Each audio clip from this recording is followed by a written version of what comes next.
Mga kahuwan, panoorin ang video na ito upang alamin ang pinaka-latest na balita tungkol sa lagay ng panahon at bagyo. Update today.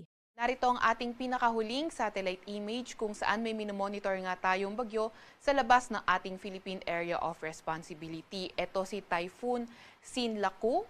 At kanina nga alas 3 na umaga, huli itong namataan sa layong 2,745 kilometers east ng northeastern Mindanao. Etong bagyo ngang ito ay nagtataglay ng lakas na hangin na 150 kilometers per hour malapit sa sentro at bugso na abot sa 185 kilometers per hour. Kumikilos sa direksyong hilaga ng mabagal. So itong bagyong ito ay hindi tinatanggal yung posibilidad ng pagpasok ng ating Philippine Area of Responsibility by late next week. So kung ito ay pumasok ng ating Philippine Area of Responsibility, bibigyan natin ito ng local name na Kaloy.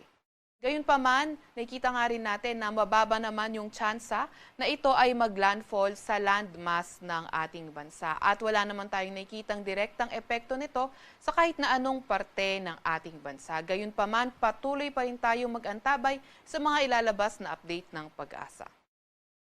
Sa kasalukuyan naman, ang ridge ng high pressure area ay nag-e-extend over northern Luzon. So kapag nag-e-extend yung ridge na high pressure area sa ating lugar ay mas bababa yung tsansa ng mga thunderstorm development. May kita nga rin natin sa ating latest satellite image na halos malinis at maaliwalas sa buong kapuluan ng ating bansa. Update naman sa heat index, kahapon nga naitala ang 39 to 41 degrees Celsius na heat index sa Metro Manila. Pinakamataas na naitala sa ating buong bansa ay sa may Sangli Point sa Cavite, Dumangas, Iloilo at Giwan, Eastern Samar na umabot ng 43 degrees Celsius.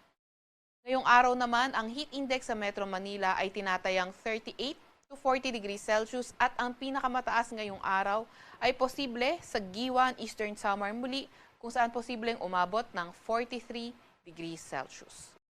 Para naman sa lagay ng ating karagatan, wala pa rin tayong gale warning sa kahit na anong dagat baybayin ng ating bansa.